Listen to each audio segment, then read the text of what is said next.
અંકલેશ્વરના ગડખોલમાં આવેલી આનંદ વિહાર સોસાયટીમાં 39 વર્ષીય મહિલાની હત્યાની ઘટના સામે આવતા ચકચાર મચી જવા પામી છે।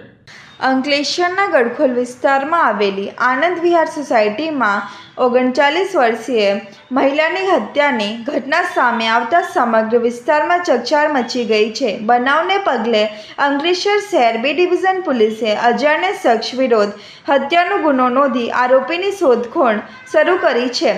મળતી પ્રાથમિક માહિતી મુજબ આનંદ વિહાર સોસાયટીમાં રહેતી 39 વર્ષીય રમીલાબાઈ રામસિંગ વસાવે પર કોઈ અજાણ્યા શખ્સે હુમલો કર્યો હતો। અજાણ્યા આરોપીએ કોઈ હથિયાર અથવા સાધન વડે તેમના શરીરના વિવિધ ભાગોમાં ગંભીર ઈજાઓ પહોંચાડી હોવાનું પોલીસ ફરિયાદમાં જણાવાયું છે।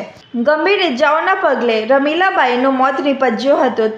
આ હત્યાનો બનાવ તારીખ 10 ઓગસ્ટ 2026ના રોજ બન્યો હોવાનું સામે આવ્યું છે। ઘટનાની જાણ થતાં અંકલેશ્વર શહેર બી ડિવિઝન પોલીસની ટીમ તાત્કાલિક ઘટના સ્થળે પહોંચી હતી અને સમગ્ર વિસ્તારની તપાસ હાથ ધરી હતી।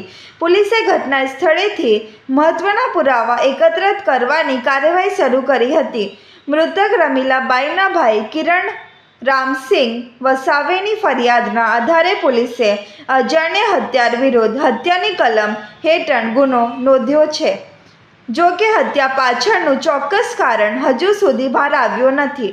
પોલીસ દ્વારા હત્યાના કારણ ઉપરાંત મૃતક મહિલા પર હુમલો કરનાર શખ્સની ઓળખ મેળવવા માટે વિવિધ દિશામાં તપાસ હાથ ધરવામાં આવી રહી છે। ઘટના સ્થળ આસપાસના વિસ્તાર તેમજ સંભવિત પુરાવાઓની ચકાસણી કરવામાં આવી રહી છે।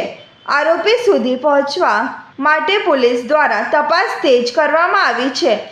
આ બનાવથી આનંદ વિહાર સોસાયટી સહિત ગડખોલ વિસ્તારમાં ભયનો માહોલ સર્જાયો છે। રહેણાંક વિસ્તારમાં બનેલી હત્યાની ઘટનાને પગલે સ્થાનિકોમાં પણ ચિંતા ફેલાઈ છે। પોલીસે વહેલી તકે હત્યાનો ભેદ ઉકેલી આરોપીને ઝડપી પાડવા કાર્યવાહી હાથ ધરી છે।